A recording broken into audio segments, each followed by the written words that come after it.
My 6 rules for retirement. These apply to me. These are things that I've learned. I've been retired for 3.5 years, retired at the age of 54. I believe this is the start of a 6, 7, maybe an 8-part mini series where I'm going to dive into each one of these with their own video. But I want to kick it all off with an overview. So I tried to put these in order. I tried to, of how they impacted me. And you may be surprised by the order, but this is, how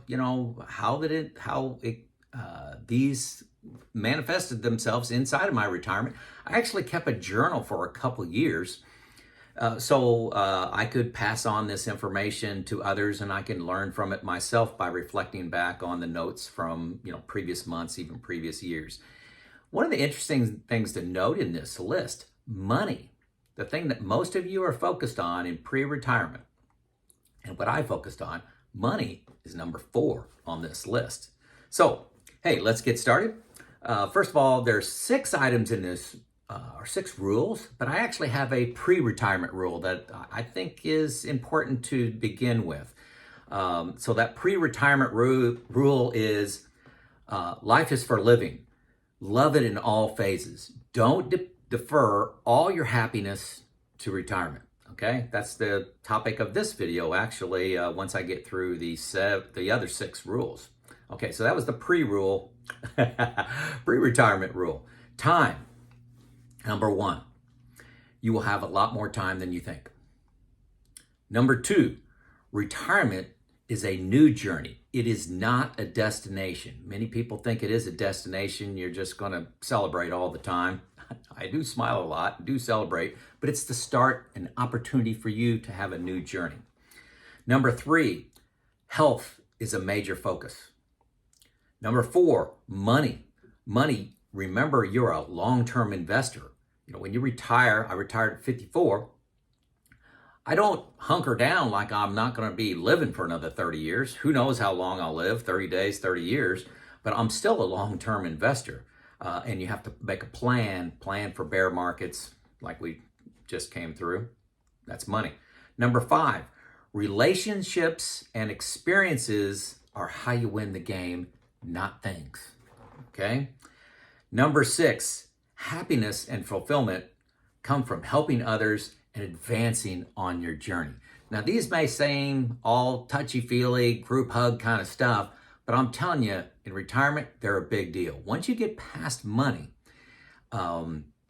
these things will really start to hit you hard. And I want to share my journey so that you can prepare more for your journey and just have an epic retirement. Okay, so first question is, let me know in the comments. Stop, pause right now. Did I miss one? Did I miss one for you folks that are in retirement, or one that you thought would be here if you're in pre-retirement? Let me know. Okay, so this is the first in the series, pre-retirement. Life is for living. Love it in all phases. Don't put off happiness until retirement. It may not happen, folks. There's lots of obstacles out there. How long you're going to live, how long you're going to be healthy, money, relationships, divorce, family issues, needing to take care of a loved one, all kinds of things get in the way of this epic retirement that you think about when you're 25, 35, 45. So make sure that you're enjoying life in every phase, okay? I got a comment from a viewer that really prompted this segment of the My 6 Retirement Rules. This viewer read a lot of comments on one of my videos and said, what sticks out to me is how many people are suffering through years of less than ideal work. This is a quote. Then the second theme is retire sooner than later. Life is too short. How about these people try to get out of a bad situation while you're young and enjoy the productive years instead of deferring to retirement? Really, well, let's go on here. They quoted a guy named Jim Rohn, who astutely said, if you don't like where you're living, move. You're not a tree. That kind of hits it to the point. Hey, folks, plan for tomorrow. There's this, you only live once, YOLO. It's a partial truth, and really that inspires people to like maybe wastefully spend money on today like tomorrow's never going to happen. Plan for tomorrow, but live today is a more accurate in my experience. On your career, you got to, here's the pinnacle. Especially if you're young, listen to this. Find something you love doing. Find something you're good at. Maybe even the top 5% in the world. Not everybody can be that, but find something you're good at. What the world needs and what you can get paid for. That's what you're looking for, okay? All those things coming together. This applies to the factory worker, the mechanic, the supervisor, the administrator, the engineer, the CEO, whatever you happen to be. I know there are money challenges out there. You've got a family, you've got to work, you got to bring in the money. But stress and bitterness is killing you. A lot of people develop poor eating habits and in addition to life stress, and that shortens your life, causes disease. That's been proven. I'm not going to comment on that because I'm not an expert on it, but I've watched a lot of YouTube videos. Divorce. I mean, if you're bitter at work, you're angry at work, you're taking it out on others, you're taking it out with food or addictions, drinking, it's going to lead to divorce. And then your whole retirement thing comes unraveled. The win in the game is doing things you love, you're good at, the world needs you and get paid for. Don't just tolerate 25 years of torture for some retirement that may never come. Much of this hatred of their workplace, of your workplace, is from not being challenged at work. Too much idle time. You've got a lot of skills and you're wondering, is this all life it has to give you? And you're just not challenged and pushed. And so you have a lot of idle time. Is it poor management? Now this is going to sting a little bit, and this may not fit all of you, but I'm going to say it. A lot of your bitterness and dissatisfaction with work and with a boss and a culture that you hate, a lot of that's you. It's your reaction to not being challenged, not being engaged, and not living up to what you think in your psyche, what you're capable of doing. So you're frustrated and you take it out and blame others. If that fits, great. If it doesn't fit, don't attack me in the comments and say, Joey, you're an idiot. I'm trying to apply to 10,000 people here.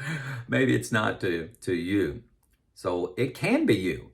And I'm telling you, in my experience dealing with people, leading people, managing people, I would say well over 80% of the time, it's about the employee. It's the person and how they're showing up in that environment. I've got a 90-day challenge for you if you still don't believe me. Strive to be the best at your job. If you're a factory worker working on an assembly line, making automobiles, putting on windshields, how do you be the best? Make it a game. How do you do more? How do you put delight and over satisfaction in the job, not doing the minimum? Do you offer ideas? Do you volunteer to be on a team, to volunteer to lead a team? Stop by the supervisor's office. Ask them what they're working on. Find out their challenges. See how you can help them with their challenge. Send the plant manager an email. When the plant manager walks around, stop them, ask them a question. Get involved in the whole business. Get engaged and watch your view of your job change. Watch it change. Okay. So, hey folks, that was part one. Part one was pre-retirement. Don't put all your happiness and joy off to the day you're retired. You're going to regret that. Do something the world needs that you're good at, where you can get paid, and that you love doing it. Those jobs are out there. I had that job. It wasn't an easy job. I had my frustrating days, but I wouldn't change my career for anything. I met some great people, had some great successes, some epic failures where I've learned a lot. And some of those learnings I'm trying to give back in this YouTube channel because I did them wrong for maybe even 2 decades. So anyway, love to hear a comment on something I missed, something you disagree with, or give me a like and a share. This is Joe out.